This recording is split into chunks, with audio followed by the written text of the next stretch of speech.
Salut Mathieu. Salut Nicolas, ça va? Eh ben écoute, ça va très bien. Je suis ravi de te recevoir sur le podcast Comptoir IA. Épisode très attendu, ça fait un bail qu'on voulait le faire ensemble. On est le vendredi 7 mars 2025. C'est important de donner cette date parce qu'on sait que ça va quand même très très vite dans l'IA. On ne s'ennuie pas. Mathieu, toi, t'es le DG de BrainSonic.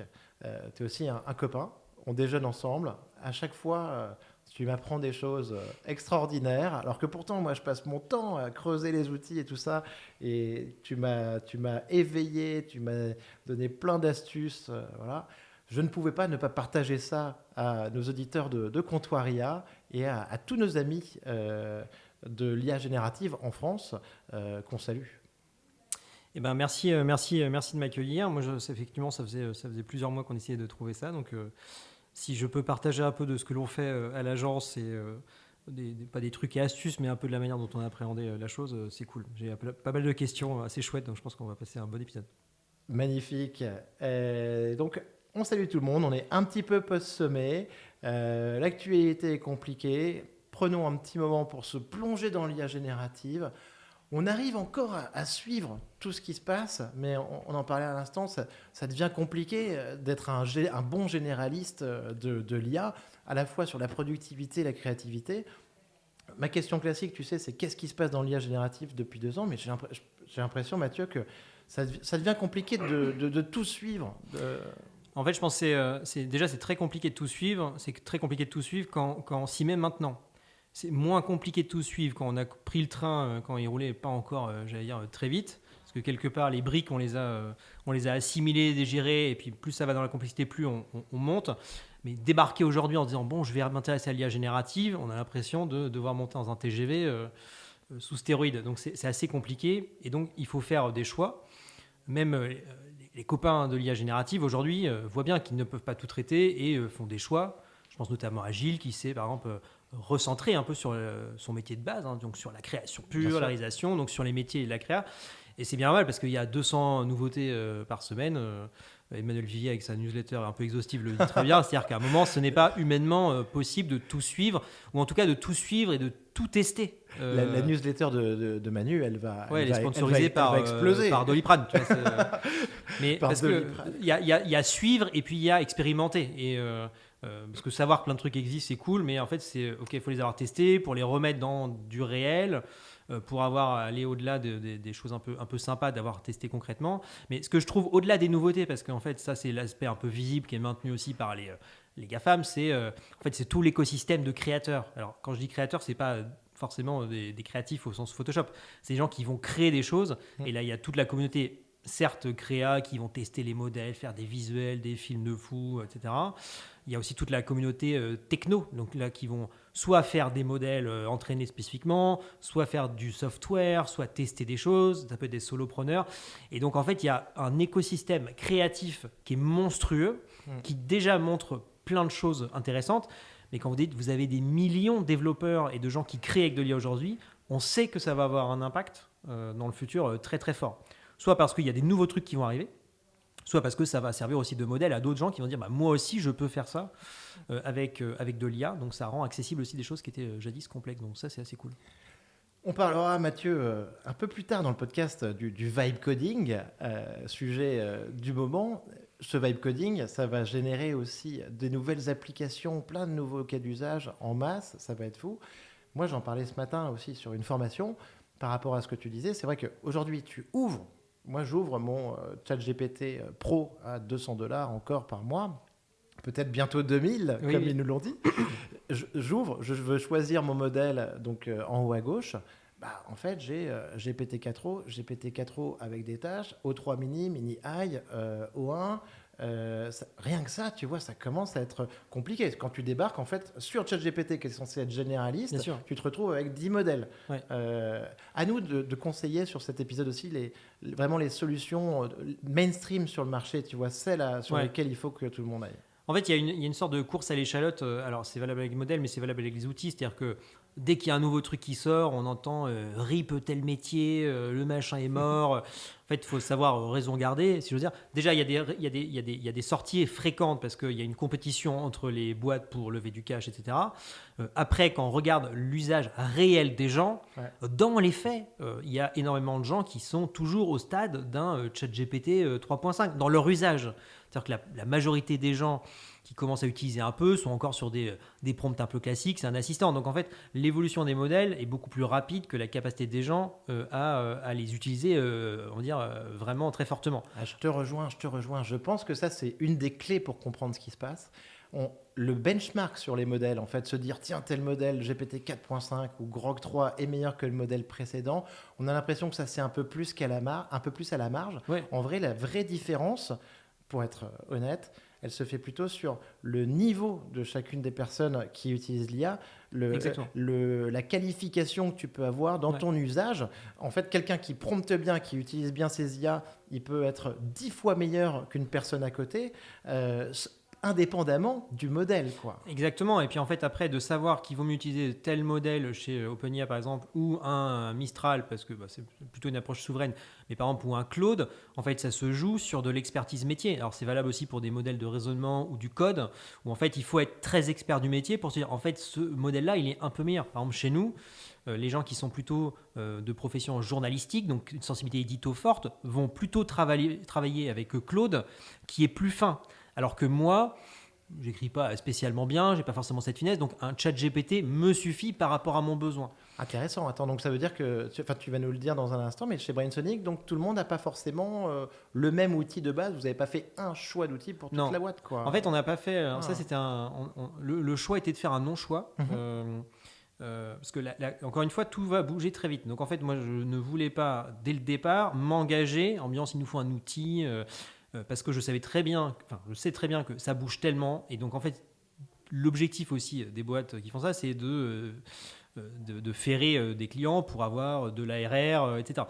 Donc, en fait, moi, je voulais garder notre liberté pour pouvoir suivre aussi les modèles. Donc, aujourd'hui, chez Brainsonic, en fait, tout le monde peut utiliser tout. Donc, on a du Claude, on a du chat GPT Team pour la plupart, du Pro et du Pro à $200 pour les utilisations un peu plus agressives, voire du Pro partagé.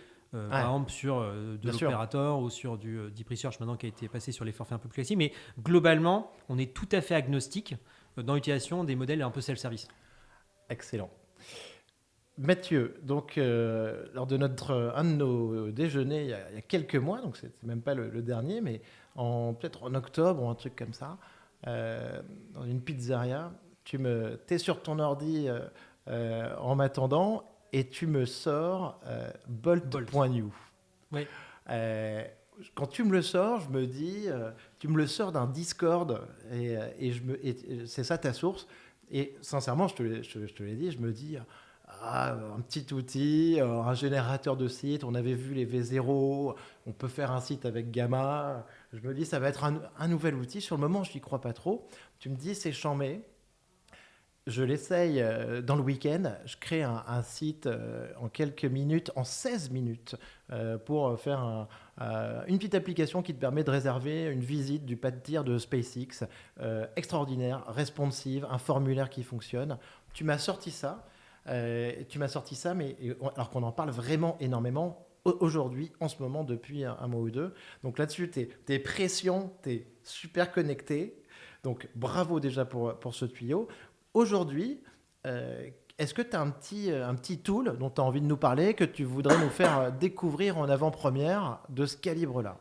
Alors, en avant-première, je ne sais pas. Moi, j'ai des marottes. C'est-à-dire qu'à un moment, je prends les outils, je les ponce un à un. Tu vois, c'est comme les aliens qui vont sur une planète. Tu vois, donc, j'ai des outils. Donc, ceux qui sont utilisés aujourd'hui par moi, c'est déjà les trucs que je faisais avant.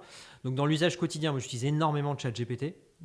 À fond. Voilà. Alors, ton usage d'aujourd'hui, ChatGPT. C'est ChatGPT. J'utilise moins mid-journée aujourd'hui, que j'ai un nombre d'heures à mon actif qui est monstrueux. Donc, je suis plus sur les modèles qui sont basés sur Flux. Tu sais combien d'images tu as généré sur mid-journée ? c'est, je sais plus, 20 ou 30 000. Quand même.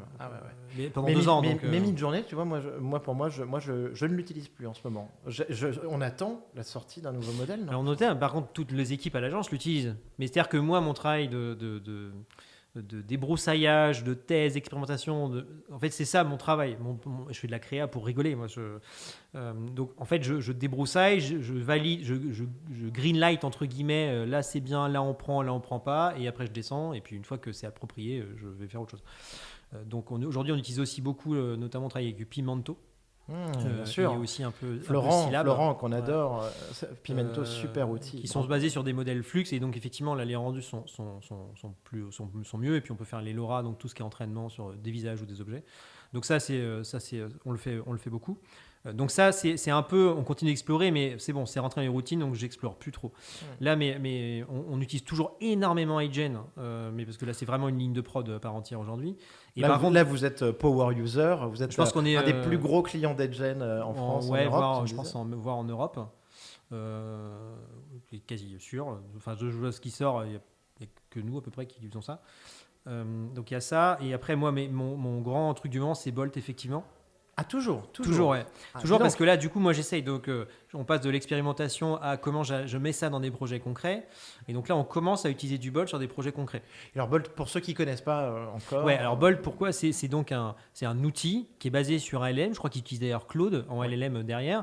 Et en fait, on va pouvoir prompter un besoin fonctionnel, par exemple, d'un site ou d'une application. Et l'outil va créer le front et toute l'interface. En extrapolant le besoin, c'est-à-dire que souvent l'outil va aller plus loin que votre besoin, et donc il va aller faire des interfaces, notamment en React.js pour ceux qui sont en technique, mais ils ont des interfaces hyper propres. Et donc pour plein de besoins, notamment pour repenser des interfaces, pour faire pas forcément du design thinking, mais des ateliers créa pour dire tiens si on mettait ça là, tiens si on mettait ça là, en fait on peut simplement le prompter sur l'outil, et il le fait après une compilation de quelques minutes. Et la blague, c'est qu'en plus, moi, j'utilise beaucoup le vocal maintenant sur mon Mac. Donc, en fait, je fais mes mails en vocal et tout. Et donc, je prompte en vocal l'outil qui va coder le site en live. Et là, il y a une mise à jour qui est hyper intéressante depuis quelques jours, puisqu'ils ont fait une connexion avec Supabase, donc un outil de base de données, pour faire simple. Et du coup, maintenant, on peut aussi demander, par rapport à l'interface que tu m'as fait, fais-moi la base de données associée pour pouvoir motoriser l'outil. Donc, c'est vraiment génial, et on commence à l'utiliser sur des projets web, notamment dans des phases de conception. Magnifique. Je rajoute un point, mais on va reparler de ça, du vibe coding et tout ça. On parle, le mot sur Bolt, sur ces nouveaux outils, c'est des IDE aussi, hein. Donc environnement de développement intégré. Ouais. Vous allez en entendre parler de plus en plus dans les semaines qui viennent. IDE, on parle tout le temps de ça.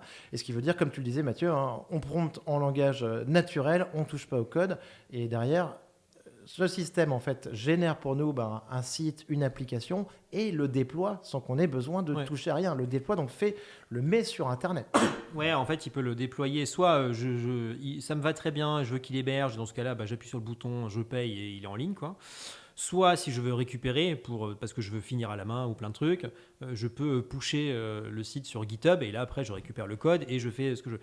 Mais même si on n'exploite pas le code de Bolt, parce que c'est pas complètement éco-conçu quand même, c'est la philosophie pour penser une interface change. C'est-à-dire que globalement, schématiquement, on a un chef de projet, puis un UX, puis un créa. Alors on peut faire plus malin, mais globalement, ça suit quand même ce genre de schéma. Là, on propose maintenant des ateliers avec les clients où le client vient. Et en fait, on fait l'interface avec le client en live. Magnifique. Donc en fait, on gagne énormément de temps. Donc là, on a des projets très concrets qui vont sortir comme ça. Donc tu as des projets réels, même pas du test en fait. Non, là on expérimente ça sur un premier client. Tu beaucoup, comme tu dis, avec Bolt.io pour sortir en fait des sites, des interfaces que tu co-construis en direct avec le client. Et potentiellement avec même une base de données derrière, comme tu viens de le dire. Soit ça, soit pour vendre une idée. C'est-à-dire que par exemple sur des choses de dashboarding, des trucs un peu compliqués, pour vendre l'idée, il faut soit faire une maquette. En fait, on peut tout à fait la rendre même fonctionnelle avec de la data théorique avec Bolt en un jour, quoi. Magnifique. Écoute, tu vois, moi je l'utilise pour moi, perso. Récemment, je me suis amusé, j'ai proposé à Mac Lesguy, qui fait une formation. Mac m'a dit, mon frère a un site super, j'en ai pas. J'en ai fait un en 1 heure. Franchement, le site, il est nickel. Je pourrais le partager. Donc on a Bolt.new, il y a Lovable dont on parle beaucoup, ouais, et qui était un peu plus branché un peu plus tôt sur la database, non? Ouais, alors eux ils étaient avec Supabase en l'occurrence historiquement, et moi j'aime moins parce qu'en fait le modèle il est moins fort en projection créa. Donc en fait, à prompt équivalent, il va être moins puissant. Par contre, l'UX, mais comme tout le monde se copie, ça sera répliqué chez Bolt, à n'en pas douter. L'UX est plus fort, c'est-à-dire que si tu veux éditer un bloc, Bolt, il faut décrire le bloc qui est en milieu à gauche avec le titre machin, alors qu'avec Lovable, tu peux aller pointer directement le bloc que tu veux éditer. Donc tout ça, c'est de l'interface. Donc ça, tout le monde va converger vers la meilleure UX à la fin. Mais globalement, il y a Lovable aussi. Moi, j'utilise moins parce qu'il est moins puissant d'un point de vue rendu créa. Je suis d'accord. J'arrive un peu sur ma fin. Tu vois, j'ai voulu le tester après Bolt.new vu que tu me l'avais conseillé. Il faut se dire qu'il y a quand même quelque chose d'extraordinaire sur ces deux outils-là, hein, qui sont vraiment les leaders du marché sur cette application, vraiment réaliser un site. Il y a quelques mois, on parlait de GPT wrapper, quoi. D'encapsuler juste Claude ou ChatGPT. Finalement, on s'aperçoit que c'est des business extraordinaires. On parle des boîtes qui ont la croissance en chiffre d'affaires la plus rapide de l'histoire. On a Cursor, Lovable, Bolt.new, c'est des bombes en termes de croissance sur le chiffre d'affaires. C'est incroyable ce qui se passe. Ouais, je crois qu'ils sont déjà à 50 millions d'ARR avec une équipe de 20 ou 30 personnes en 9 mois, quoi. Donc, ce qui est beaucoup, quoi. On est déjà dans le deep, Mathieu, et tu sais très bien qu'il faut qu'on se retienne d'aller trop loin. Moi, quand j'utilise Bolt, quand même, je passe d'abord par Claude ou par ChatGPT pour rédiger mes spécifications. Tu fais pareil? Moi aussi. D'accord. Parfait. Moi aussi. Je fais toujours un starter cahier des charges dans ChatGPT, en l'occurrence. D'accord. Et une fois que j'ai ma base, je la lance dans Bolt. Très bien. Je pense que ça, c'est un réflexe, hein. Moi, je dis tout le temps, ChatGPT, couteau suisse, quoi. C'est-à-dire que pour moi, toute application de l'IA générative, et je mets évidemment les générateurs d'images là-dedans, en fait, arrêtons de vouloir écrire un prompt méga détaillé. Servons-nous de ChatGPT pour ça. Mais d'ailleurs, on en parlera peut-être, mais je m'étais amusé pour utiliser VO2 à faire le générique de Cousteau, et en fait, j'ai utilisé ChatGPT, c'est-à-dire que les gens m'ont dit ouais mais comment t'as fait? J'ai dit, en fait j'ai fait des screens d'origine du générique d'origine parce que j'avais pas non plus un temps infini à y passer, donc je voulais juste avoir un rendu sympa. Donc j'ai pris les images d'origine et que j'ai foutu en chat GPT en me disant fais-moi le prompt précis pour le mettre dans un générateur vidéo et conserver la consistance. Et en fait c'est ces prompts là que j'ai réinjectés dans VO2 et après dans le tas il y avait les plans qui me convenaient. Mais je passe chat GPT, c'est quand même un peu mon carrefour central sur un peu tout. T'as un abonnement pro, toi, de ton côté? Ouais, j'ai un abonnement pro, ouais. Ok. Mathieu, donc merci beaucoup. Donc ton tool secret, là, aujourd'hui, t'en as même pas un petit nouveau, là, à nous sortir, un petit truc que tu défriches? Là, en ce moment, pas forcément...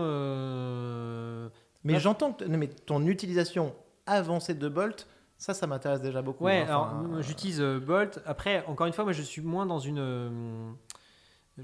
Alors après, aussi, en ce moment, je suis en train de tester, mais parce qu'on a des problématiques de projet où en fait, on a besoin de faire ça. Donc, je teste pas mal toutes les nouveautés, notamment de Pika, sur un peu tout ce qui est un peu SFX, etc.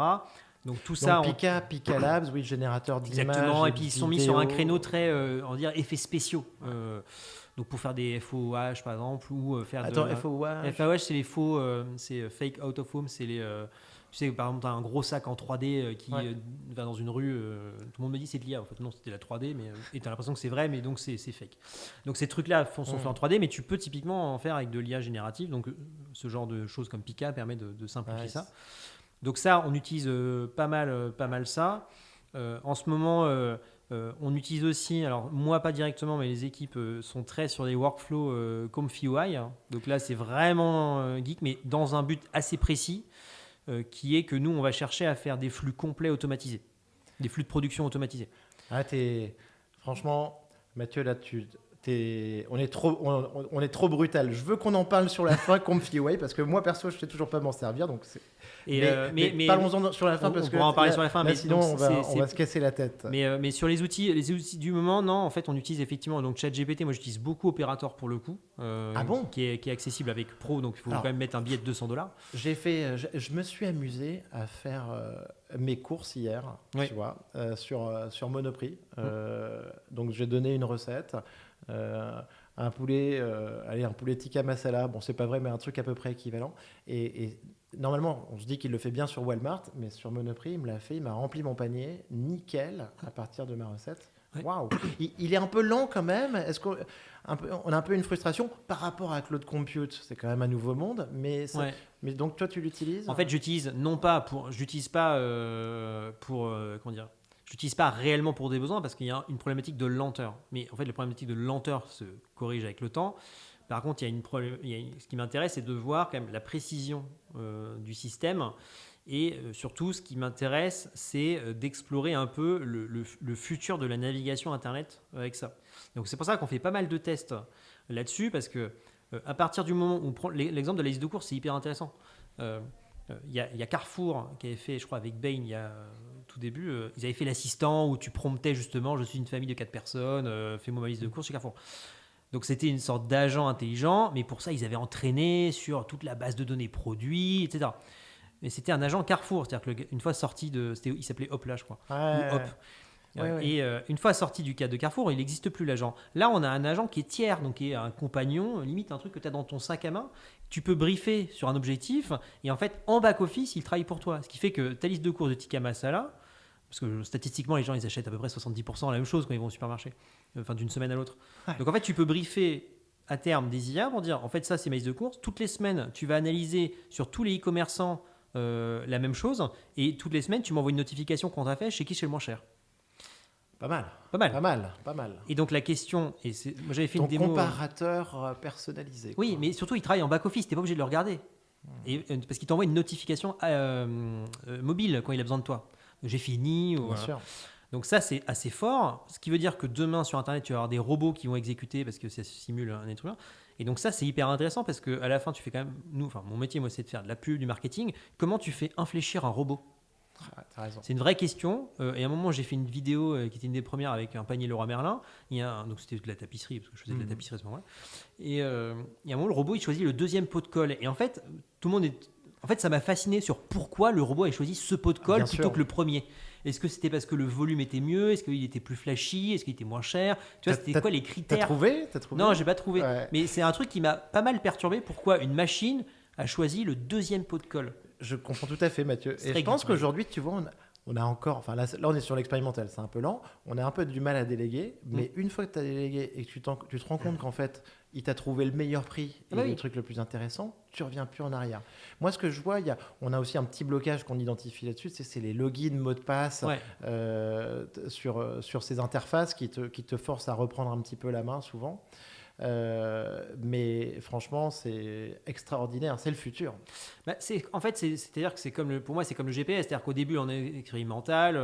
Je veux dire, l'informatique, ça a 30 ou 40 ans. Je veux dire, on l'est toujours aujourd'hui, ça a évolué plein de fois. Donc, en fait, ce que l'on voit aujourd'hui, c'est juste que ça dessine globalement des usages. À partir du moment où on peut déléguer des tâches hyper reloues et qu'en fait, à la fin, tu es juste notifié quand le machin il a travaillé pour toi, en fait, il n'y a pas de raison que les gens n'apprécient pas la chose. En fait, évidemment que ça va marcher. C'est plus simple, ça t'évite. Ça enlève de la pénibilité sur pas mal de choses, donc ça va fonctionner. Donc il y a un temps d'appropriation de ça, et même sur un chat GPT, il y a plein de gens qui refont des trucs avant alors qu'ils pourraient le faire avec chat GPT. Le sujet il est plus technique, le sujet il est l'accompagnement au changement, et puis il y a des gens, ils aiment bien faire ce qu'ils font, ils n'ont pas envie que ce soit une machine qu'ils font, parce qu'en fait faire ça les fait kiffer, quoi, tout simplement. Mathieu, est-ce que tu peux nous présenter un petit peu BrainSonic ? Ouais. Moi, BrainSonic, c'est une agence que je connais depuis longtemps. Il y a Bertrand qu'on connaît tous les deux, qu'on salue, que j'aime beaucoup. Et surtout, BrainSonic, moi j'ai l'impression que vous avez quand même hyper bien pris le virage de l'IA générative. Est-ce que tu peux nous présenter un peu l'agence et peut-être nous parler de quelques cas clients ? Il y en a que je connais en plus assez bien qui m'intéressent, on pourra en revenir dessus, mais qui topo ? Ouais, alors donc BrainSonic. Et toi, je crois que tu es un ancien. Je suis un ancien, j'essaye de faire jeune encore, mais c'est de moins en moins vrai. Moi, je suis rentré en 2008, je suis rentré en stage, chef de projet technique. Donc BrainSonic, c'est une agence de communication, historiquement très digitale, mais aujourd'hui plus du tout que digitale, parce qu'on fait du 360 complètement. Agence de com et de marketing. On est à peu près entre 130 et 140. On est à Bastille.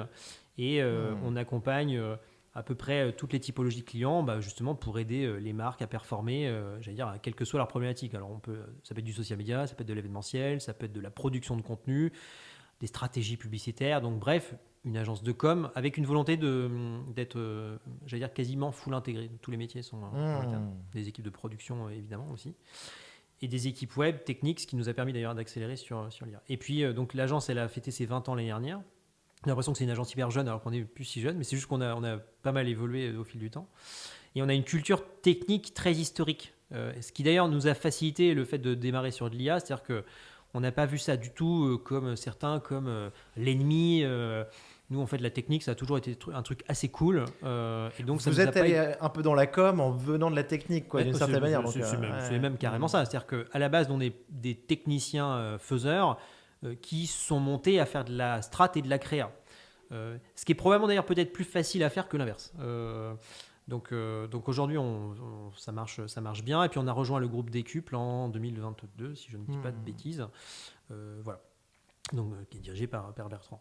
Et donc le virage de l'IA générative, on l'a appris. Alors l'histoire est refaite, il y a plein de gens qui disent c'est super ce que vous avez fait. C'est-à-dire qu'en fait souvent au moment c'est quoi ton day one justement sur l'agence? C'est quel jour, quel moment? C'est marrant parce que pré ChatGPT? Ouais, alors c'est pré ChatGPT. C'est marrant parce que j'ai un souvenir très précis de mon premier contact avec l'IA générative. Vas-y. C'était un vendredi à une réunion, je ne citerai pas le client, où on m'avait amené et je ne servais strictement à rien. Et donc, je zonais sur Twitter, parce qu'on était vendredi après, mais que je ne servais à rien. Et donc, je zonais sur... Et puis, je sais plus, j'ai dû voir apparaître un visuel. Je me demande si ce n'était pas Galdric Pont, d'ailleurs, que je salue par ailleurs. Oui. Et je sais plus, il a dû mettre... J'ai fait un visuel en IA. Et donc, en fait, aujourd'hui, c'est évident, mais en fait, quand personne n'a vu, je me dis, il a fait une image en IA, tu vois, pas clair pour moi. Et donc, j'avais du temps à tuer, donc je regarde, tu vois, et puis il parle de mid-journée sur Discord, donc que des mots-clés qui à l'époque étaient un peu obscurs pour moi, j'avais pas de compte Discord. Et donc, comme j'avais du temps à tuer, je me dis, tiens, je vais regarder, tu vois, ça a l'air marrant, donc je Discord, je crée mon compte et tout. J'installe un peu sans faire exprès mid-journée, j'avais pas compris qu'il y avait un flux avec tout le monde, donc je crée mon chatbot. Ce qui était une bonne solution, c'est devenu le compte de Brainsonic, donc erreur complète. Et là, je tape.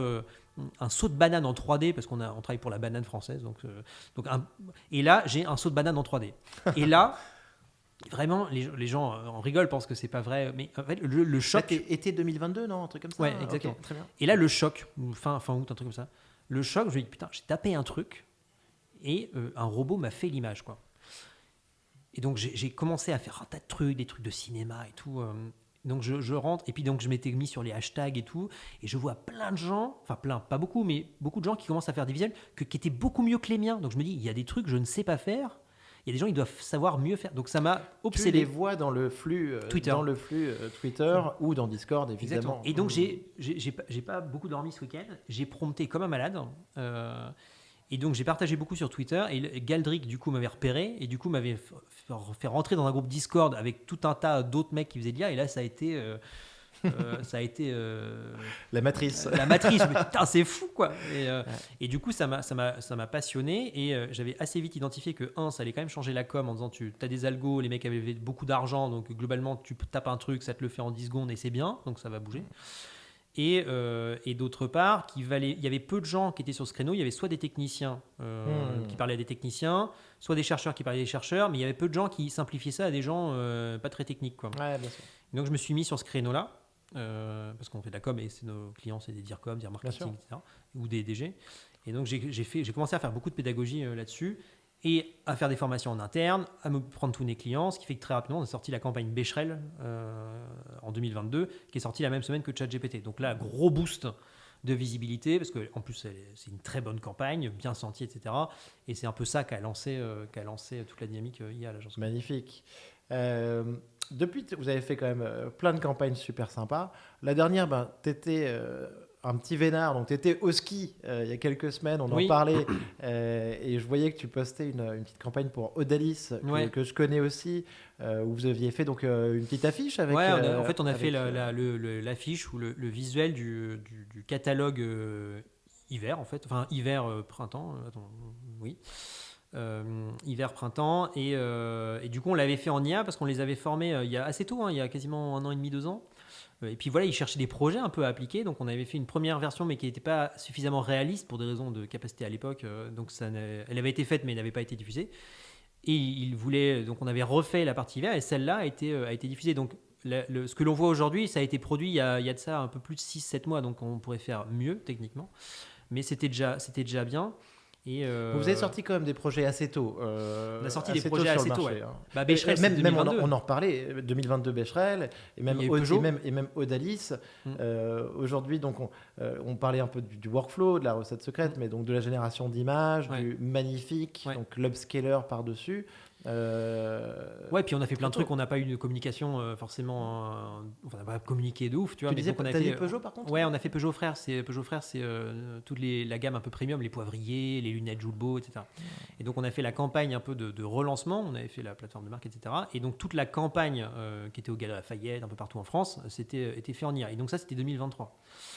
Et à l'époque, il fallait quand même se casser un peu la tête parce qu'il y avait des problématiques de taille et tout, parce qu'à un moment, c'était dans l'impression, quoi. Donc ça, on l'avait fait. Tout le projet avait été fait en IA.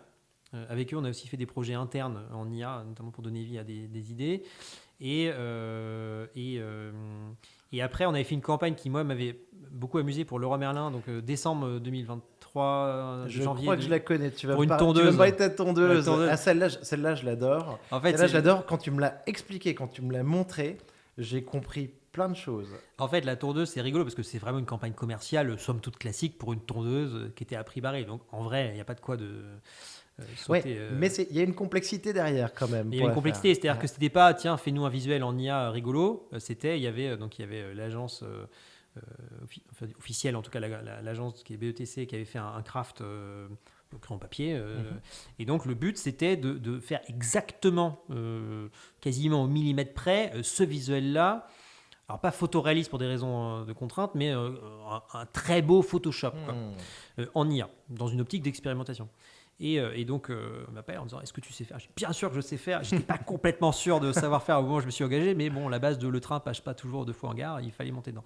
Et donc là, on a fait beaucoup de R&D créa sur comment arriver à faire exactement ça, avec les contraintes qui sont des contraintes de production client, avec un storyboard très calé, et de pouvoir le passer avec du 300 dpi pour pouvoir l'imprimer en 10 mètres de large, quoi. Et là, tu m'avais donné des petites astuces très intéressantes. Tu m'avais dit, moi j'étais bloqué sur mon magnifique que j'adorais, que je découvrais à cette époque-là. Et tu m'avais dit, et je te disais, mais on ne peut pas upscaler indéfiniment sur magnifique. Et tu m'avais dit notamment, t'exportes ensuite, tu le mets dans Photoshop, tu le réduis et tu re-upscale dans magnifique pour arriver à la méga résolution, potentiellement 4x3 métro. On pouvait imprimer du 14 mètres par 14 mètres, il n'y avait pas de perte de définition. Incroyable. Donc pour ça, c'était assez compliqué. Et donc il y a plein d'outils mis ensemble et il y a des techniques de margoulin complet. Mais rétrospectivement, on en rigole parce qu'aujourd'hui, tu peux faire plus simplement. Mais à l'époque, c'était assez compliqué quand même. Et donc cette campagne-là, je l'aime bien alors qu'en soi, c'est une campagne de commerciale, mais elle nous avait forcé à faire de la R&D un peu poussée. Et quelque part, ça contribue à un peu la gymnastique intellectuelle de face à des problèmes, comment tu traites ton problème en sous-problème pour trouver un résultat. Bien sûr. Mathieu, quelques autres projets sur lesquels je sais que tu as travaillé et qui te donnent donc un regard sur du réel, quoi. Parce qu'avec l'IA générative, on crée du texte, des images, et de temps en temps, on n'en fait rien. Le fait d'avoir un client, et moi je le sais par rapport aux formations, le fait d'avoir un client final, ça t'oblige quand même à arriver à un certain niveau, à avoir un niveau de qualité. Donc moi, je voudrais te poser une petite question là-dessus, sur une question, je pense qu'on va se poser de plus en plus sur le e-commerce, par exemple, des produits, des shootings. Il me semble que tu as travaillé peut-être un peu pour Leroy Merlin là-dessus, non? Alors, non, avec Leclerc. Avec Leclerc, d'accord. On en fait des shootings pour des bijoux notamment. Avec l'IA. Avec l'IA, ouais. Wow. Avec l'IA. Donc il y a des shootings. Ton process, c'est quoi? Tu pars d'une photo? En fait, ça dépend. Ça dépend. En fait, ça dépend. Alors c'est là où ça devient vite un truc d'expert. Ça dépend. Et Mathieu, c'était un peu une des limites. Enfin, tu vois, genre jusqu'à maintenant, je veux dire, intégrer un produit, intégrer une personne réelle dans une image qu'on génère, c'était un petit peu des complexités. Depuis cet été, avec les LoRa, on a eu beaucoup de progrès, notamment sur pouvoir intégrer un mannequin, un visage dans une image. Sur les produits, c'est la même chose? En fait, c'est la même chose. Après, il y a des limites. C'est pour ça qu'il n'y a pas une réponse unique pour tous les cas. par exemple, dans le cas d'un bijou, si le bijou a une forme relativement simple, alors ça peut être un peu compliqué, mais globalement, qu'on va estimer relativement simple, tu peux en faire un LoRa parce que donc un LoRa, donc c'est un entraînement d'une IA sur ce bijou. Tu as entre guillemets une probabilité d'hallucination qui est assez faible. Donc le résultat va être assez très proche. On donne quelques images en plus à l'IA. Exactement, pour apprendre ce qu'est l'objet. Dès lors que ton produit est très compliqué, par exemple, je sais pas, tu as j'ai 18 diamants. J'ai eu le cas récemment, tu vois, sur des cheveux, par exemple. Ouais. C'était un délire. Les cheveux, oui. j'ai testé pour répondre à un client. C'est pas évident. C'est compliqué, tu vois. Tu peux avoir une bague avec genre, je sais pas, 23 diamants. Mais en fait, tu peux pas garantir qu'il te va gérer toujours 23 diamants. Il te aura peut-être 21, tu vois. Alors ça ressemblera, mais ce sera pas. Et comme je l'ai déjà dit dans un épisode précédent, sur Internet, on vend une photo. Et si t'as pas le même nombre de pierres précieuses, on a un problème. Exactement. Alors c'est pour ça qu'il y a des choses qui sont plus faciles. Par exemple, la campagne Mango avec le mannequin en IA, c'était sur des leggings. Mais des leggings, c'est en gros je fais du lycra de couleur. Donc globalement, le risque est assez faible. Mais toujours est-il que ça progresse, donc ça on le fait notamment pour des bijoux avec des LoRa, un mix de ou LoRa ou récupération d'une photo source. Donc on n'a pas suffisamment de matière pour entraîner.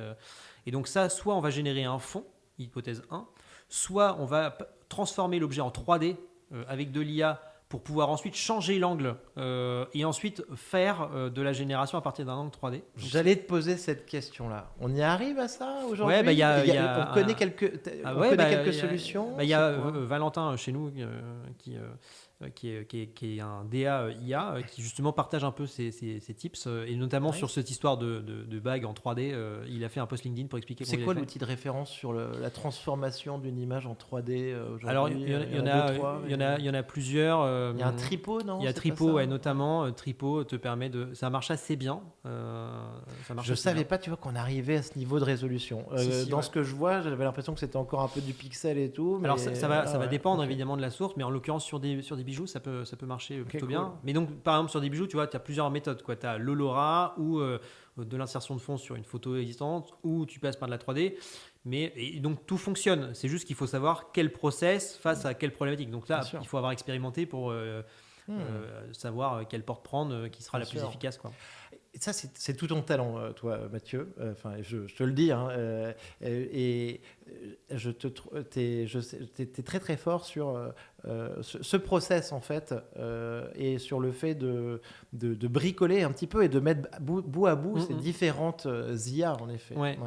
Alors moi, j'ai toujours aimé faire ça. C'est pas via l'IA. J'ai toujours fait des maquettes et fait des Lego. Donc j'ai toujours pris des trucs qui étaient éparpillés et puis j'en ai toujours fait des trucs, mais. Parce que j'aime faire ça. C'est pour ça que j'aime beaucoup tout ce qui est no-code et tout, parce que tu branches des machins. En fait, je fais ça par amusement. Comment tu vois le truc? Est-ce que tu penses qu'on va avoir très rapidement une intégration, tu vois, de A à Z qui arrive dans ce process, ou on va continuer un petit peu en fait, je pense qu'après, le no-code notamment a d'autres limites. C'est-à-dire qu'en fait, dès que tu passes des échelles, tu as des problématiques parce qu'il peut y avoir un effet un peu black box et tout. Mais en tout cas, pour poker... pour valider que des systèmes mis bout à bout fonctionnent, c'est très bien. Donc ça te permet d'aller très vite pour valider. Et après, une fois que tu l'as validé en no-code, tu peux, il faut le savoir, tu peux le refaire avec tes devs proprement. Mais c'est comme avec Bolt, c'est-à-dire qu'en fait, c'est là pour pouvoir avoir une première intention fonctionnelle très rapide. Et après, soit tu pars avec, soit tu la refais. Mais en tout cas, tu as un gain de temps dans la capacité à avoir projeté un truc et valider que ça marche ou pas. Et ça, on ne s'en rend pas compte. On s'en rendra jamais assez compte. Je pense qu'il y a un côté humain là-dessus. Avoir une vision prototype de quelque chose, d'un site internet, d'un produit, pour se faire une vraie idée par rapport à juste une idée en l'air sur des slides ou sur un DocWord, ça n'a rien à voir en fait. Sur du site web, typiquement, ça n'a strictement rien à voir. Mais sur plein de choses, c'est-à-dire que Là, en ce moment. Là, mais tu vois, ça veut dire un peu que les outils, excuse-moi Mathieu, mais évidemment, d'une certaine manière, les wireframes dont on est abreuvé depuis des années, enfin, on a toujours fonctionné comme ça sur les sites, les wireframes, d'une certaine manière, soit c'est fini, soit ils ont énormément évolué pour devenir beaucoup plus que ça, quoi. De toute façon, ça va attendre, donc tu vas quasiment aller sur de la maquette quasi def à terme, parce que ce sera facile. En fait, on passait par des wireframes parce que c'était plus rapide. Donc en fait, si maintenant, mais c'est comme c'est comme quand on fait des appels d'offres. Avant, on faisait des crayonnés. Maintenant, tu arrives directement avec des photos photoréalistes. Donc, en fait, dès lors que c'est plus compliqué, tu peux te permettre de tester un style crayonné, Pixar, Lego, ce que tu veux. Parce qu'en fait, ce n'est plus contraignant. Donc, tu peux te permettre. Donc, ça, c'est sûr que ça change. Et c'est pour ça que moi, je pense qu'il y a une évolution des métiers globale qui tend vers ce que j'appelle un peu l'architecte. C'est-à-dire que la valeur, elle est moins dans... Parce qu'il faut toujours de l'expertise de pointe, mais elle est moins dans je sais faire qu'un truc bien que dans je suis capable de penser un dispositif et quelle imbrication il faut pour faire ce dispositif-là. Alors c'est valable avec un mix IA-Jean, que IA, que Jean, mais ça va avoir beaucoup de valeur. C'est le sujet des imbrications de Lego, c'est-à-dire j'ai une problématique, voilà globalement le chemin qu'il faut prendre et les bouts, les morceaux qu'il faut imbriquer pour arriver à ce résultat. Et ça aujourd'hui, je pense, beaucoup de valeur parce que ça permet d'initier des projets auxquels on n'aurait pas pu prétendre avant, quoi. Parce que c'est plus simple, plus rapide, évidemment, moins cher. Mathieu, parlons d'un de tes sujets, une de tes spécialités françaises, européennes, les avatars. Ah oui, mes fameux. Et notamment Agen. Comment est-ce que tu vois les choses? On en est où sur ces avatars? Est-ce que tu continues à autant les utiliser? Est-ce que tu as quelques petits cas pratiques? Et je crois que j'en connais quelques-uns qui sont en production, qui sont du réel. Donc, Agen, les avatars. Alors, là, on n'est plus du tout dans l'expérimentation. Là, on est dans la production. D'ailleurs, on va faire 2-3 annonces dans les jours à venir sur le sujet. Il y a notamment une innovation... on va dire mondial, qui va être annoncé là dans 15 jours, avec Agen d'ailleurs. Donc, en fait, moi, j'ai la conviction depuis 2 ans que de toute façon, c'est un sujet. Le double numérique sous forme d'avatar est un sujet, parce que si on réfléchit, ça répond à 2 problématiques. C'est que, 1, tu as un besoin d'incarnation de plus en plus. Et en fait, c'est pas évident de se filmer tout le temps, machin, etc. Pour des logiques de com interne. On le sait très bien ici dans ce studio. Ça prend du temps, on peut se rater, il faut du matos. Et puis autant il y a des gens qui sont à l'aise, puis il y a des gens qui sont pas à l'aise. Donc il y a ce sujet-là. Donc il y a un sujet de facilité de la production, de simplifier l'incarnation. Et ça permet, c'est le cas par exemple de Guy Hockey. Et tout le monde doit communiquer aussi. Et exactement. Et puis il y a des besoins, c'est-à-dire que par exemple pour de la formation. Beaucoup de gens ne font des modules de formation très longs en voix off et c'est pas très engageant. Alors dès lors que tu mets une personne, c'est tout de suite plus engageant. Et c'est tout le paradoxe, c'est même si la personne c'est un robot, ça reste plus engageant que si tu mets personne. Et c'est tout le projet qu'on fait à Guy Hockey. On fait quasiment 900 modules avatar. Si on avait dû faire ça sans avatar, déjà on l'aurait pas fait, ça coûtait trop cher. 900 modules avatar. 2-3 minutes, à peu près, Et en fait là, on n'a pas encore fait la com, mais déjà on a fait beaucoup d'accompagnement de dirigeants, notamment sur de l'international. Donc, on a fait des plateaux télé de 90 minutes avec plein d'intervenants pour aller toucher tous les pays d'une marque. Donc là, plutôt avec une logique de deepfake. Quasiment 100% des appels d'offres que l'on fait aujourd'hui en social media intègrent de l'avatar dans la réponse client. Wow.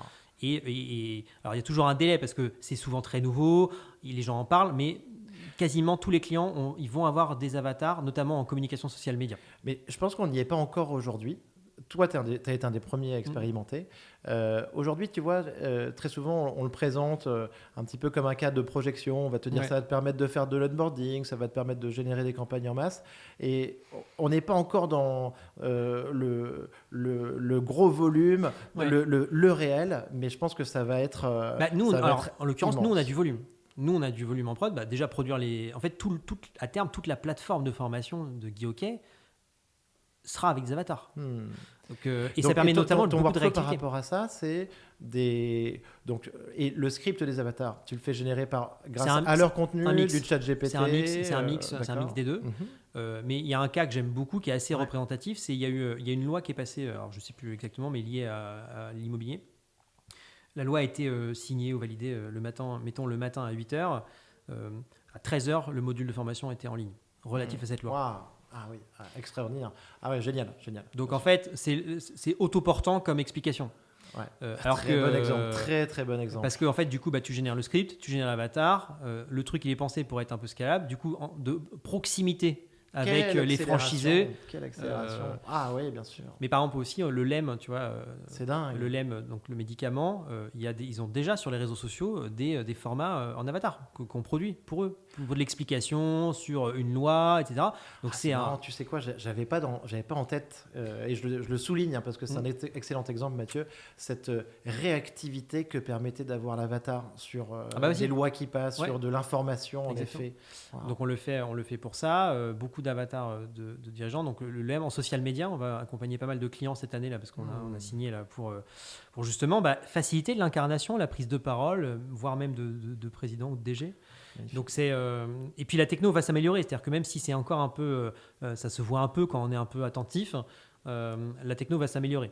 T'as des conseils aujourd'hui? On peut faire plusieurs prises de vue avec les avatars, on peut leur faire changer un petit peu le ton, les émotions. T'as des trucs à nous dire un peu là-dessus ou pas? Oui, alors aujourd'hui, c'est là où nous, on a vraiment beaucoup expérimenté. Donc on sait exactement comment se créer ce qu'on va appeler le dataset pour que l'avatar soit bien. Donc il y a toute une méthode. Est-ce que tu penses qu'on arrive à un avatar qu'on ne peut pas distinguer, quoi, en mode test de Turing? En fait, alors globalement, et est-ce que c'est ce que tu veux d'ailleurs? Alors je suis pas sûr je ne suis pas sûr que ce soit ce que je veux, parce que je pense que c'est toujours bien d'avoir la différence entre les deux. Et puis de toute façon, avec l'IA, tu es obligé de déclarer quand l'avatar est un avatar. Enfin, quand c'est un deepfake. Mais par contre, l'usage pratique, il est évident. Aujourd'hui, par exemple, c'est très saucissonné. C'est-à-dire que bien sûr, on fait un entraînement d'avatar.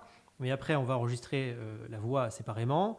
On va enregistrer à côté des pauses d'attente, etc. Donc, on se crée nous-mêmes un dataset, notamment aussi en vue de tout ce qui va être real-time avatar. Donc, en fait, des avatars temps réel. Ah, ça j'adore. Tu veux dire ceux qui sont dans notre Zoom, dans notre Google Meet et tout ça, ou là, on va lancer des choses sur de l'événementiel, de l'avatar temps réel à qui tu parles. Waouh. Et avec un délai de réponse d'environ 1 seconde de latence. Et les applications, enfin je veux pas te voler tes effets d'annonce, mais ça pourrait être aussi du service client. Ça va être du service client. Moi je crois pas du tout, là c'est dans un cas d'événementiel bientôt, mais je ne crois pas du tout au sujet de ce sera un avatar en RH. Parce que là je pense que c'est une mauvaise orientation. À chaque fois que j'ai parlé de ça, sur les cas RH sont très sensibles. Sont très sensibles, moi, je pense. À la fois, tu vois, sur passer un entretien avec un avatar, tu sais, t'as pas forcément envie. Avoir un entretien qui est enregistré par un assistant de réunion, t'as pas forcément envie non plus. Je pense que le cas RH, qui est souvent un cas avancé, je pense que pour le coup, c'est une mauvaise idée. Parce que justement, tu es dans une relation un peu humaine et en fait, ça veut dire que dès d'entrée de jeu, tu casses la chose, alors qu'il y a plein d'autres scénarios où c'est utile. Du SAV, du service client, où là, moi, en fait, quand j'ai une plainte à faire, j'ai pas de problème à ce que ce soit un robot, tu vois, je m'en fous. Si le robot est intelligemment et qu'il traite ma plainte, c'est OK. Mais dans un scénario RH, j'y crois pas. Et donc, trop souvent, en fait, les avatars, on met tout un tas de choses et il y a des choses où c'est souhaitable, d'autres, c'est pas souhaitable. Et donc, le multilingue, qui est un cas. Le multilingue, c'est complètement souhaitable. Le SAV client, c'est tout à fait souhaitable. Et c'est toujours des questions de débrayage. Je pense que essayer de dire qu'on fait croire que c'est une vraie personne alors que c'est un avatar, certaines marques en gestion de crise ont tenté, on en reparlera peut-être, mais c'est une mauvaise idée. Alors qu'en fait, l'avatar, et les gens savent que c'est un avatar, c'est OK pour plein de raisons. Et donc, il y a ça qui est à explorer. Et ça, pour le coup, moi, j'ai la conviction que ça va, et un peu le business donne raison, que ça va s'accélérer. Les avatars, je suis obligé de mentionner, de présenter Argile, mes amis, nos amis, Argile, qui quand même... ça progresse très fort. Ça progresse très très fort. Ouais, ça progresse très fort. Ça me fait plaisir que tu dises ça. Je pense qu'il faut les présenter. On a parlé énormément de Mistral lors du sommet en tant que notre pépite française. Je pense qu'il faut aller un cran autour de Mistral et se dire que Argile, avec peut-être quelques millions d'euros levés, arrive à avoir un modèle SOTA, ce qui veut dire un modèle state of the art, qui est équivalent en performance sur certaines dimensions à des acteurs comme Agent, champion mondial, où on parle de 200 millions de dollars levés. Donc ça, c'est quand même extraordinaire. Non, c'est très bien. Et nous, on s'est revus tout récemment, justement, pour voir comment avancer sur des projets concrets.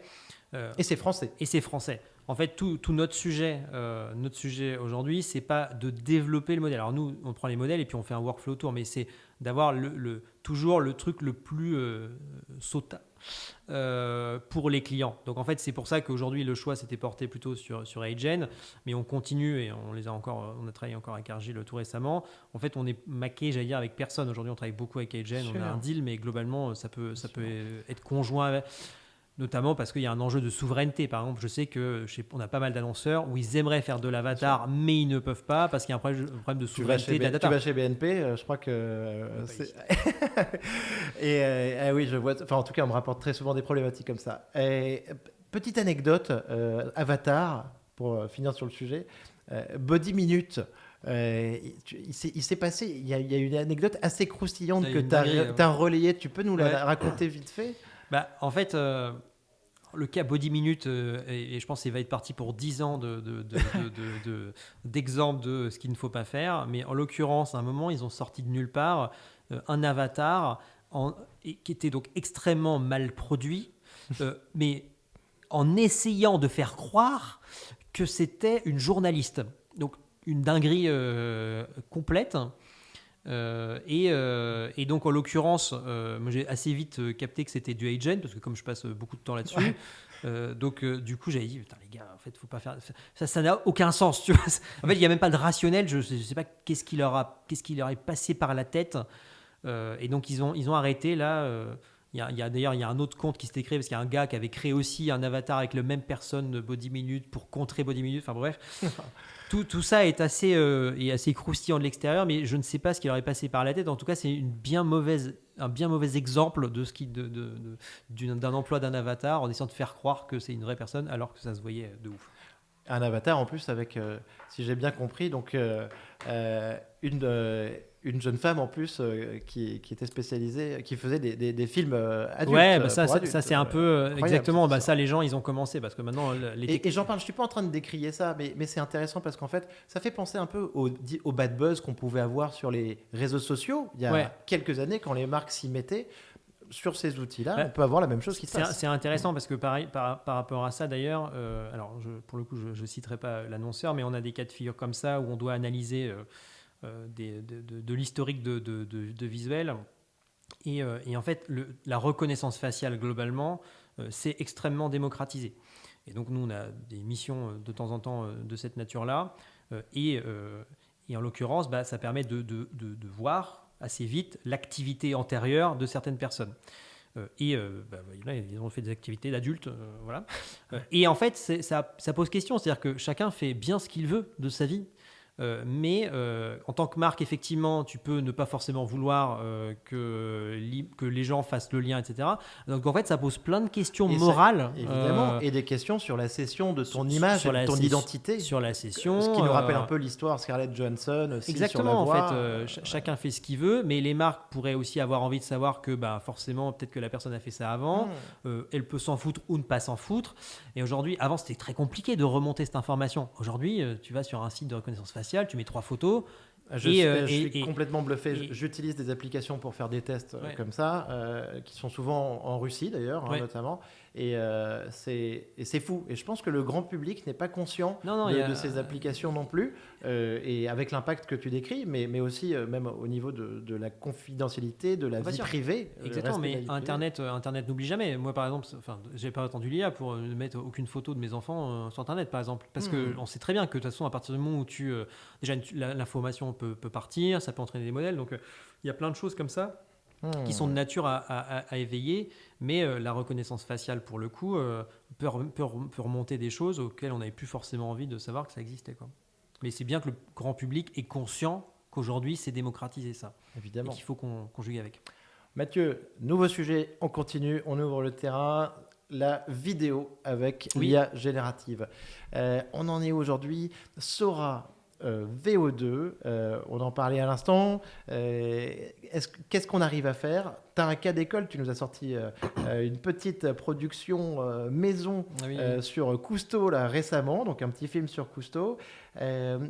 On parle, je pense, on va parler aussi beaucoup d'une hybridation de la corrélation. Fred Raillard de Fred et Farid m'a sorti un truc génial là-dessus sur une décorrélation entre l'effet waouh et le budget. Tout à fait. Tu parlais de VFX aussi tout à l'heure. Ça, c'est phénoménal. On en est où, selon toi, sur Sora, VO2 ? Comment est-ce qu'on accède même à VO2 ? Comment tu vois donc la vidéo générative ? Alors, la vidéo, on est au cœur de ce qu'on fait chez VoiceSonic, donc on est aux premières lignes.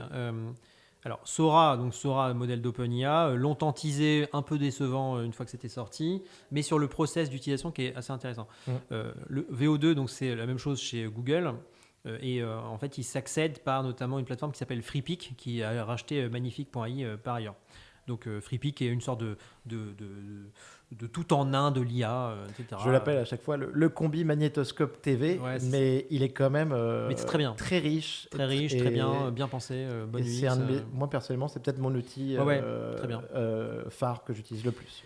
Donc on utilise ça. Donc moi j'ai fait Cousteau. Alors c'est juste parce que je cherchais un sujet, donc j'ai fait Cousteau parce que ça me faisait marrer. Et je me suis dit ça allait parler entre les gens entre 40 et 50 ans, on va dire.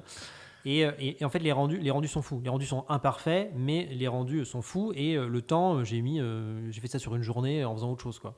Donc en fait, c'est-à-dire que même en partant une fois de plus, je le répète parce qu'il faut le répéter à l'infini, de ChatGPT qui m'aidait pour ton script. Exactement. Nice. Et donc c'est complètement fou. Après, je suis complètement d'accord avec ce que dit. Et ChatGPT, excuse-moi Mathieu, ChatGPT, tu lui demandes un certain nombre de scènes quand tu fais ça ? Non, en fait, je lui mettais scène à scène. Je lui dis tiens, voilà une image, sors-moi le prompt. Et du coup, je remettais l'image. Mais je pourrais lui demander les scènes, mais en l'occurrence, je lui ai envoyé une image, fais-moi le prompt, et j'ai mis le prompt. Merci. Je suis complètement d'accord avec ce que dit Fred Raillard.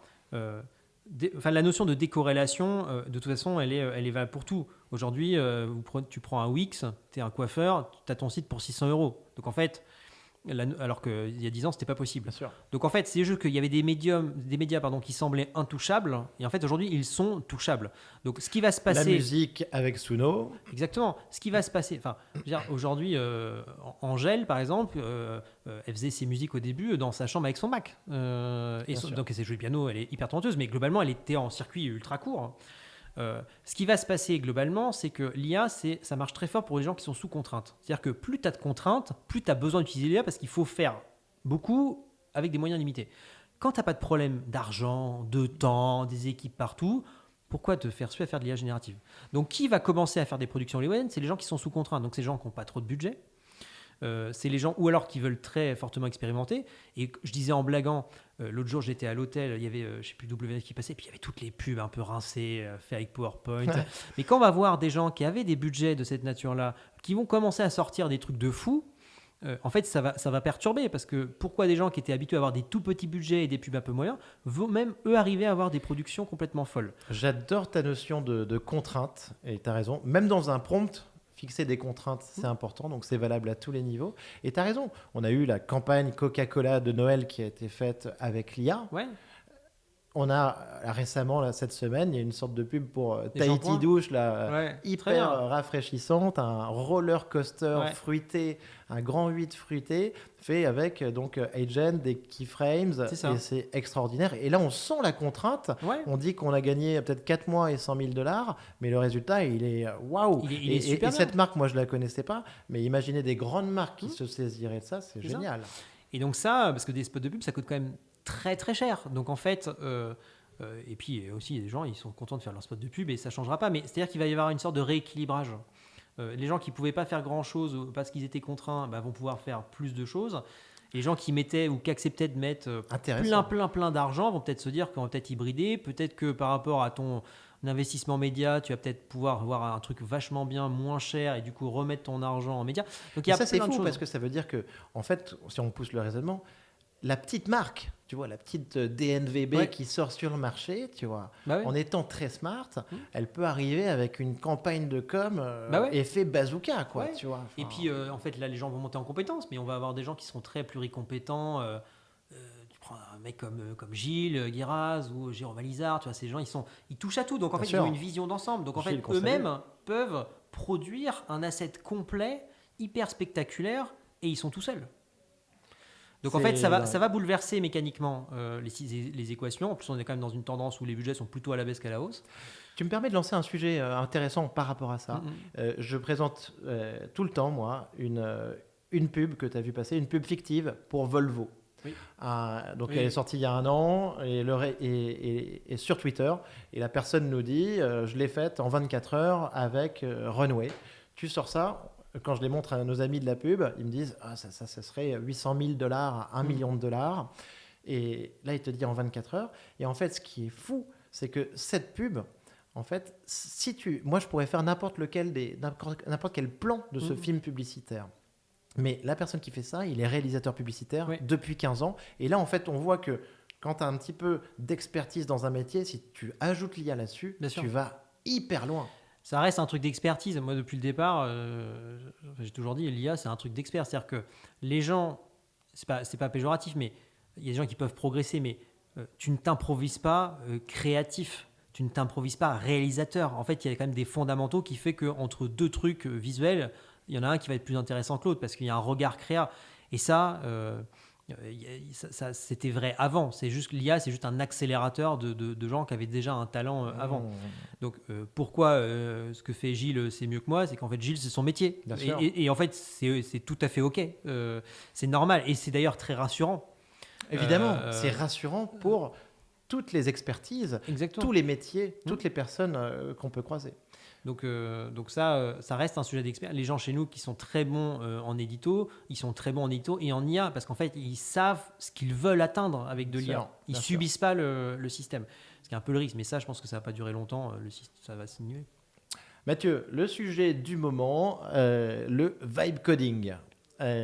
Andrew Karpathy, donc un chercheur mythique de Tesla, puis OpenAI, qui fait des vidéos qui sont censées être vraiment de vulgarisation, démocratisation sur l'IA.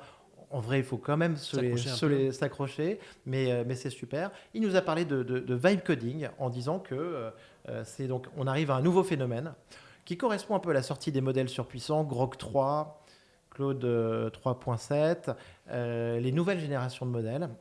Et que donc maintenant, en fait, on a un changement de paradigme, on est dans un nouveau monde. Moi, personnellement, je le vois, ce moment. Il y a un moment un petit peu comme ChatGPT. Ça veut dire qu'avant, je n'étais pas capable de faire un site.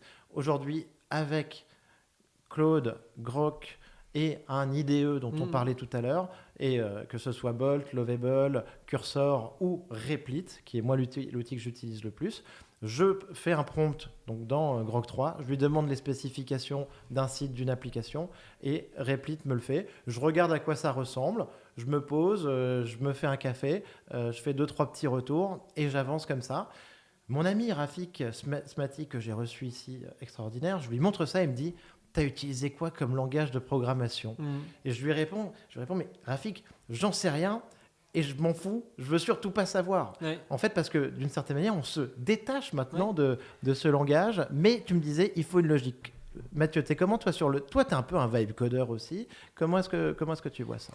C'est un peu ce que moi je mets derrière la notion d'un peu d'architectia. C'est-à-dire qu'en fait, à un moment, tu sais ce que tu veux et tu es capable à peu près de décomposer ce que tu veux en sous-problème. Et c'est ce que tu disais juste avant. Tout le monde ne sait pas ce qu'il veut. Tout le monde n'est pas expert. Et tout le monde ne sait pas ce qu'il veut. Et en fait, à la fin, moi, je m'y pas, mais en fait, c'est un peu de l'algorithmie. C'est-à-dire qu'en fait, tu sais que tu vas arriver à un résultat Y, et ben en fait, tu dois déterminer a priori le chemin pour parvenir à ton point Y. Mais même chose avec la tondeuse. Pour arriver à mon truc de tondeuse, il fallait que je passe par... Alors pour la tondeuse, il faut que j'ai un problème de ça. Donc c'est un peu la même logique. Et le vibe coding, c'est un peu ça. C'est-à-dire que... Alors ça va niveler parce que globalement, quand même, si tu ne captes strictement rien à ce que tu es en train de faire, ça pose des problèmes dans le temps, de maintenance, de sécurité, de plein de choses.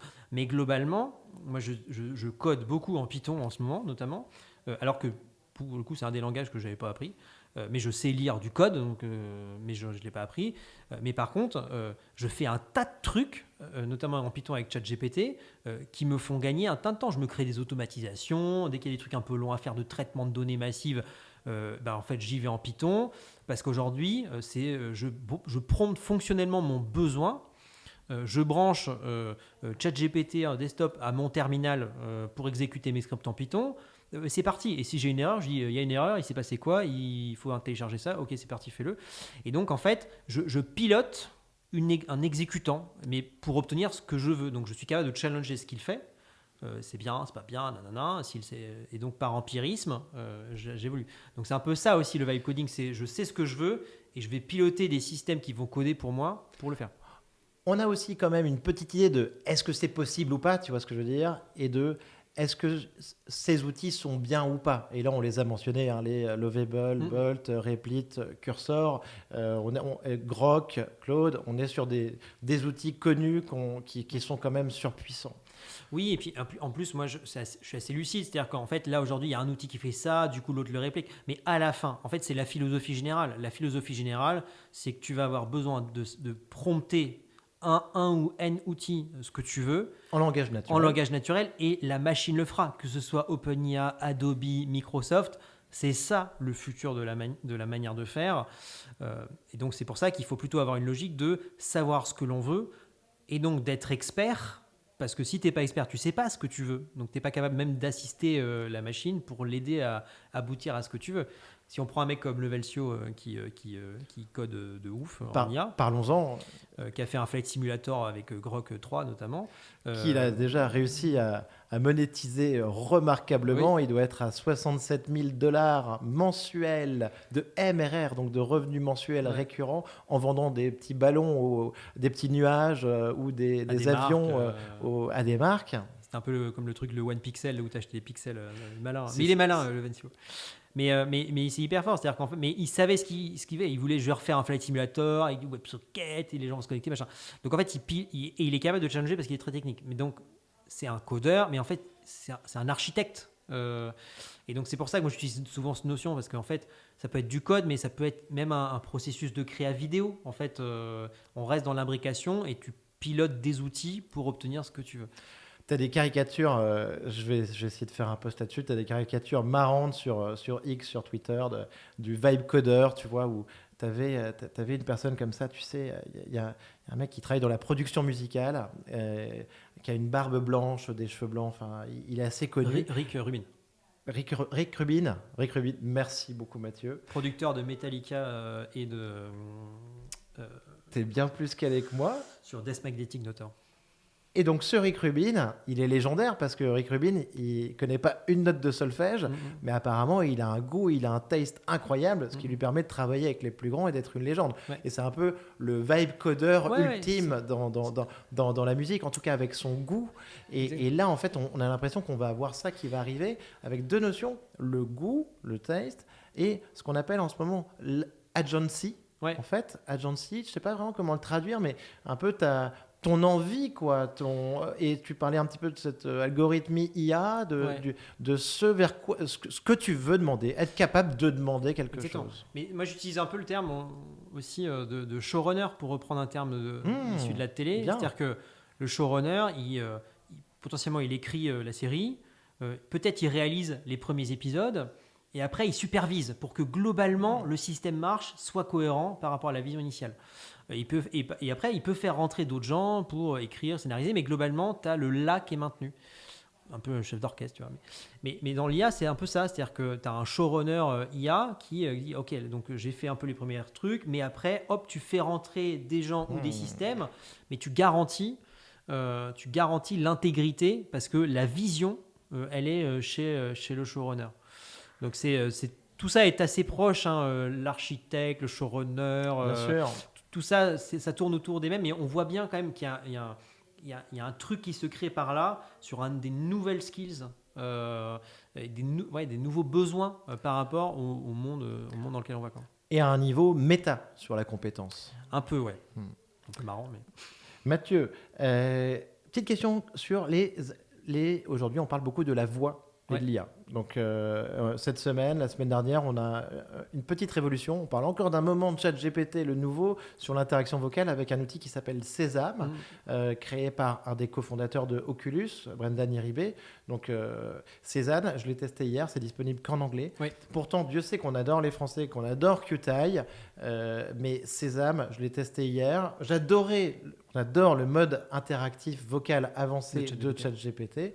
Mais Sésame, je ne sais pas si tu as checké, c'est vraiment sur la gestion des interruptions et tout ça, il est meilleur que moi en tant qu'intervieweur hôte de podcast. C'est d'une fluidité extraordinaire. Ouais, alors ça pareil, ça fait Enfin, j'ai rien inventé, mais ça fait longtemps que je dis que le vocal.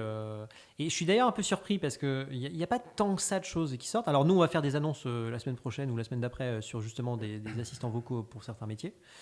Parce que c'est un sujet auquel je crois beaucoup. Mais c'est sûr, en fait, c'est un peu l'accélération. C'est-à-dire qu'à partir du moment où vous commencez à avoir telle boîte, plus la SNCF, plus les machins qui vont faire du vocal, tout le monde va se mettre à faire du vocal. Parce qu'en fait, on est toujours dans la recherche du cas d'usage. C'est quoi le cas d'usage de l'IA, nanana, nanana.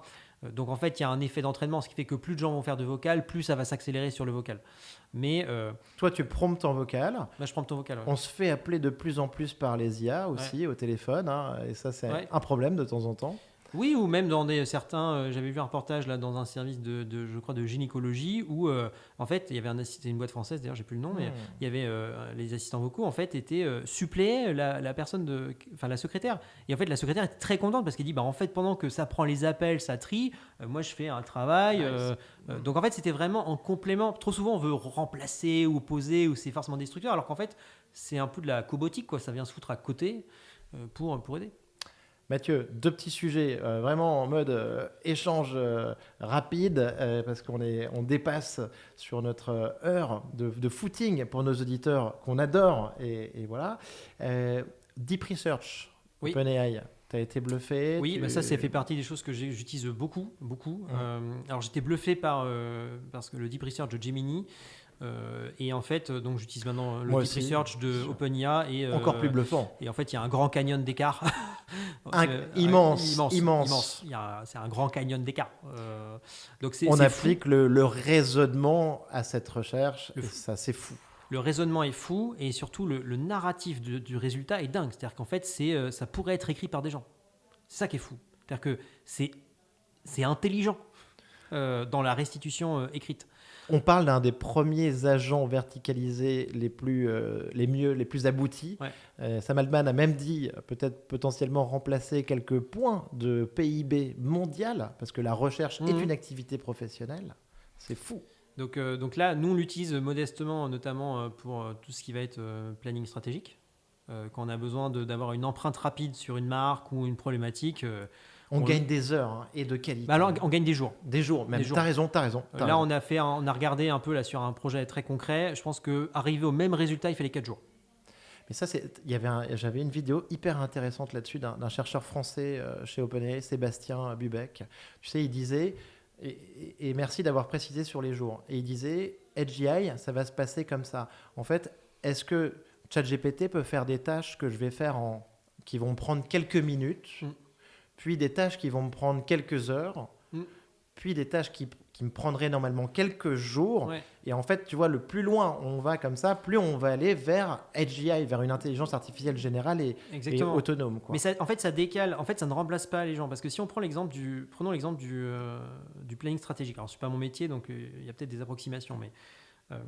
globalement, il y a un travail d'immersion dans la marque, donc qui commence à chercher, lire, donc se mettre dedans. Donc ça prend beaucoup de temps déjà de collecte de l'information. Alors soit les gens le font pas, soit ils ont des équipes plus juniors qui le font. Et bien ce travail-là aujourd'hui peut être automatisé, ce qui fait que le travail du planeur ne démarre pas sur je pars de zéro, il faut que je collecte tout. Il démarre sur en fait je démarre à J+4 parce que déjà j'ai une synthèse hyper exhaustive de la chose. Donc en fait tout le temps qui lui reste peut être alloué à faire plus de valeur ajoutée que à faire cette collecte d'informations qui prend du temps et qui, dans l'absolu, mis à part se mettre dedans, n'est pas forcément efficiente. Donc du coup, ça décale le point de démarrage de la réflexion et du coup, ça permet d'allouer plus de temps sur des choses qui sont plus réfléchies qu'un travail de collecte qui est nécessaire, parce qu'il n'y a pas d'autre moyen de faire, chronophage et peut-être pas exhaustif en plus. Je pense qu'on est, avec cet outil... Et surtout que derrière, tout le monde est en train d'essayer de se faire sa propre version. Perplexity, l'open source et tout ça vont à toute vitesse. En vrai, avec cet outil, je pense qu'on est aussi sur un post-Google, quoi. Parce que Google, ce n'est pas tous les cas d'usage de Google, mais faire de la recherche sur Google, ça a occupé des gens pendant des milliers, des millions d'heures. Et ça, pour le coup, le search, nous, on est un peu dessus. Hein, pas beaucoup dessus, mais... Il y a un post-Google. Alors Google se défend évidemment, mais la logique de passage de moteurs de recherche à des moteurs de réponse, philosophiquement, d'ailleurs ils ont pris un procès. Google, il y a un procès en cours avec notamment le déploiement d'Overviews parce qu'il y a une société qui fait je crois, de l'aide ou du soutien scolaire, qui dit que depuis qu'il y a Overviews, donc le résumé généré qui arrive, en fait, il y a une division du trafic par 2. Parce qu'en fait, les réponses sont apportées directement dans le moteur de recherche en génération. Donc, ça pose d'autres questions. Comment les marques existent dans les résultats de recherche, mais qui n'est plus que Google, ChatGPT, il y a TikTok pas loin, voire qui est carrément tout près. Donc, la notion de recherche sur Internet, de porte d'entrée vers Internet, est en train d'un peu de voler en éclats et va voler en éclats aussi parce que tout le monde va avoir ses propres moteurs de recherche intégrés en génération. Mathieu, DeepSeek, en un mot, comment tu as vu DeepSeek ? C'est quoi ton favori pour la course dans l'AGI en ce moment ? Est-ce que tu penses qu'il va y avoir plusieurs acteurs ? DeepSeek, ça t'a fait un waouh, un avant, un après ? DeepSeek, non, mais ça m'a amusé de suivre un peu l'impact parce qu'en vrai, ça ne touche pas beaucoup les consommateurs finaux de l'IA, c'est surtout un sujet sur les modèles.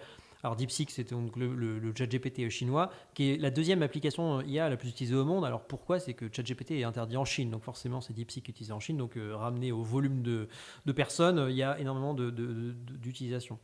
Donc moi j'ai testé le modèle, en vrai il est très bien, mais c'est un modèle qui est chinois biaisé, donc effectivement la ligne du parti est très prégnante. C'est-à-dire qu'à un moment, si on va sur des sujets, les réponses sont supprimées à la volée par le modèle. On le voit raisonner, c'est sa propriété du raisonnement, et quand il nous donne la réponse, il supprime tout. Il supprime tout si ça lui convient pas.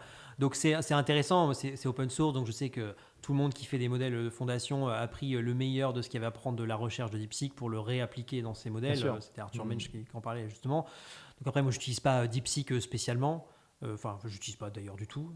Parce qu'après, c'est comme un outil. C'est-à-dire qu'à un moment, une fois qu'on a ses habitudes, je discutais avec Thomas de Jellyfish qui disait qu'en fait, il utilisait énormément ChatGPT. Donc, tout son historique, tous ses prompts, tous ses dossiers sont sur ChatGPT. Donc, repasser sur un autre modèle, en fait, ça ne l'intéresse pas trop, quoi. Ah, écoute, moi je pense qu'on peut switcher rapidement quand même, sur le chat, sur le chat, sur Grok 3, tu vois. Moi, j'ai un peu des infidélités en ce moment. Mathieu, j'ai envie de te poser une dernière question sur l'éducation. Oui. Tu as des enfants, moi aussi. L'éducation à l'heure de l'IA générative, qu'est-ce que tu conseilles aux parents qui nous écoutent ou aux jeunes ? Comment est-ce que tu vois ça ? Alors, je pense que... structurellement, il y a un sujet où ça devrait aller plus vite dans l'éducation parce que ça va permettre des choses, je pense notamment dans la personnalisation de l'accompagnement qui sont très forts. Bien sûr. À terme. Je pense que globalement, il faudrait... Alors, pour que ce soit pas subi, c'est-à-dire que par exemple, il y a énormément d'étudiants qui utilisent déjà des outils d'IA. Donc en fait, de toute façon, il faut apprendre à bien utiliser ces outils. Tout le sujet étant j'aime pas le terme dompter, mais d'avoir un rapport critique à l'outil et pas juste ce que l'on voit, c'est prendre la réponse, ne pas la challenger et aller. J'ai vu ce rapport critique commençant par l'utilisation. L'utilisation, et ça veut dire développer l'esprit critique, ça veut dire aussi probablement avoir des cours de philosophie, de psychologie. Donc il y a un rapport à la machine, au langage dont il va falloir travailler plus fortement parce qu'on va collaborer avec des robots. Qu'ils aient la forme humanoïde ou pas, mais un ChatGPT c'est un robot, etc. Donc ça va être des relations qui vont arriver. Donc ça, il y a un besoin de bien comprendre et de développer un regard critique pour être critique par rapport à ça, sinon ça va être compliqué. Et donc dans l'éducation, moi je pense qu'effectivement ça permet, les IA peuvent s'adapter en temps réel. Donc en fait c'est des machines qui peuvent s'adapter en temps réel à des niveaux pour aider à la progression. Donc il faut bien comprendre le bénéfice de ces outils pour les intégrer intelligemment. Donc c'est un dossier énorme. Mais c'est sûr qu'il faut, c'est déjà le cas, il y a plein de sociétés qui se créent là-dessus, mais il y a un besoin avant même d'avoir l'outil d'aider à développer le regard critique, parce que ça, ce sera de toute façon utile tout le temps. Ok, sur l'utilisation, on en a déjà parlé ensemble, donc, et ça m'avait beaucoup plu ta vision là-dessus, c'est comment tu vois l'accès des jeunes au marché du travail ? Chez Brainsonic, j'imagine que vous prenez des jeunes, des stagiaires. Est-ce qu'ils ne risquent pas d'être un peu pris en ciseaux, tu vois, entre une IA qui peut faire une partie des choses qu'ils font, le fait que, tu vois, ils ne sont pas forcément... ils n'ont pas forcément l'occasion de se former. Comment tu vois ça ? Je pense qu'il y a un problème. En fait, il y a un sujet là-dessus. En fait, qu'est-ce qu'on délègue, qu'est-ce qu'on donne à l'IA ? Parce que la recherche de la productivité, elle trouve une limite dans le fait qu'à un moment, en fait, on a besoin de faire des choses qui sont parfois pas intelligentes pour progresser. Moi, j'ai commencé en tant que stagiaire, comme tout le monde, j'ai fait les tâches que des seniors voulaient pas faire. Et c'est tout à fait normal, parce qu'en fait, il faut bien progresser, apprendre, donc des trucs répétitifs, longs, pénibles. L'apprentissage passe par l'effort. L'apprentissage passe par l'effort. Donc en fait, si on enlève l'effort, déjà je pense que cognitivement ça pose un souci. Donc il y a des tâches qu'il ne faut pas déléguer à l'IA, même si on le peut, même si on gagne du temps, parce que si on enlève ça des processus de formation, les gens ne progressent pas. Donc c'est une vraie réflexion. Et puis moi, il y a plein de trucs dans la journée où je fais des trucs qui servent à rien. Alors on me dit pourquoi c'est toi qui le fais? Je dis mais parce qu'en fait c'est juste un moment de respiration dont j'ai besoin. Un truc où je réfléchis pas, bien automatique, qu'une IA pourrait faire plus vite, mais dans ma journée, j'ai besoin de faire un truc un peu stupide. Évidemment, Mathieu. Donc mais derrière la légèreté du vibe coding, quoi, il faut savoir qu'à un moment, quand même, on va bosser, quoi. On va itérer, on va y passer des heures, on va travailler, quoi. Oui, et puis en fait, à un moment, c'est... je n'ai pas la prétention d'être plus intelligent qu'un autre, mais pourquoi j'ai plus d'idées en IA? C'est juste parce que j'y passe plus de temps, je bosse plus et je suis curieux. C'est pas, j'ai pas plus d'idées géniales a priori. C'est en faisant, ça me donne des idées que j'essaye de faire. Et puis si j'y arrive pas, je vais recommencer autrement. Aux limites. Donc et donc en fait, les gens me disent mais comment t'as fait pour devenir bon en IA? J'ai fait un truc que les gens, j'ai travaillé. J'ai passé des heures. Mais j'ai travaillé. Mais en fait, j'ai travaillé, c'est-à-dire que j'ai travaillé sur mon temps perso au début. Mais en fait, j'ai bossé. Donc, je suis monté en compétences. Donc ça s'est pas fait par l'opération du Saint-Esprit, quoi. Mais donc il faut bosser, il faut être bon sur les basiques. Et c'est justement parce que j'ai beaucoup bossé et passé d'heures que du coup j'ai un regard d'expert, on va dire, de praticien, un peu plus aiguisé. Mathieu, AGI, est-ce que tu as une timeline? Est-ce que tu y crois? Je ne suis pas sûr d'y croire en vrai. Je pense qu'il y a un peu... alors après, on peut définir... Et une fois que ce sera sorti, on dira c'est ça l'AGI et on l'aura post-rationalisé. Mais je crois plutôt à de l'agentique poussé. Okay. Je pense qu'à un moment, il y a une limite qui est la limite de l'acceptation de l'humain. Et il y a des choses qui seront refusées parce qu'en fait ça sera trop compliqué, alors que l'agentique, l'humain il contrôle. Quand tu délègues complètement théoriquement à une intelligence qui fait tout à ta place, je pense qu'il y a un problème d'acceptation de ça. Donc on aura probablement des choses à des niveaux plus opérationnels. Mais c'était un peu le fantasme, je sais plus, en Asie, c'est bon, ils ont mis une IA à diriger une boîte. Bien sûr. Donc tout ça, j'y crois pas trop, en tout cas pas là, dans la techno actuelle. Ça fait un moment qu'on a des IA dans des boards dans les Émirats ou en Asie. Voilà, donc, en vrai, avec un peu de recul, on sait qu'elles ne devaient pas faire tant de choses que ça. Non, donc je crois beaucoup plus au développement de l'agentique et de l'automatisation de plein de tâches, ça oui. La super intelligence, est-ce que ce ne sera pas justement le déploiement à l'échelle de l'agentique et on dira que c'est ça après la super intelligence? Par contre, il y aura probablement des liens qui seront faits. C'est-à-dire que selon la techno qui est dans ma R5 et potentiellement mon téléphone et puis potentiellement ma box, mon enceinte vocale connectée, si en fait tout ça est connecté, en fait, je peux avoir un accompagnement cohérent tout au long de ma journée. Donc, est-ce que c'est ça les GI? En fait, dans les faits, c'est des services qui sont connectés entre eux, que je sois dans ma voiture, chez moi, dans ma baignoire, en train de faire un footing. Dans tous les cas, c'est un bain d'IA autour de toi. C'est un bain d'IA. Une AIification. Ça, j'en suis convaincu. Comme on a eu l'électrification. Exactement. Après, de là à dire que tout ça, on a une super intelligence. Est-ce que ce ne sera pas ça, d'ailleurs, la super intelligence? Peut-être, mais je pense que c'est le sujet de la gentrification, principalement. Merci beaucoup, Mathieu. Dernière question traditionnelle. Est-ce que tu as un livre ou un film de science-fiction à nous recommander? Alors, moi, je suis très branché Philippe K. Dick, donc un peu la totale Philippe K. Dick, qui est toujours bon à prendre. Et après, sur les films, moi, je suis un enfant des années 80, donc j'ai aussi grandi avec cet imaginaire, c'est-à-dire que sans surprise, j'ai bouffé du Star Wars petit, donc j'ai tout un imaginaire, et en fait, Retour vers le futur, Terminator, donc tous ces trucs-là, qui sont un peu des poncifs, mais qui, malgré tout, dans la tête d'un enfant, c'est des choses qui sont marquantes. Et moi, j'ai pas trop de difficulté à aller réfléchir à des coups qui peuvent être parfois dérangeants. Par exemple, le sujet des avatars, je me rappelle, ça dérangeait des gens d'en parler. Et en fait, aujourd'hui, c'est totalement accepté. Et quand on regarde un peu l'histoire du monde, on dit mais aujourd'hui ton cœur est pas bon, on en met en faux et c'est ok parce qu'entre vivre et mourir, globalement on préfère vivre. Sauf que tu avais cette réflexion là de on va t'ouvrir, mettre un cœur. Il y a 100 ans, c'était pas ok, tu vois. Donc c'est un sujet d'acceptation des choses et on se rend compte que globalement les gens ils acceptent beaucoup de choses dans les faits, même si à un instant T ils estiment que jamais ils ne feront ça.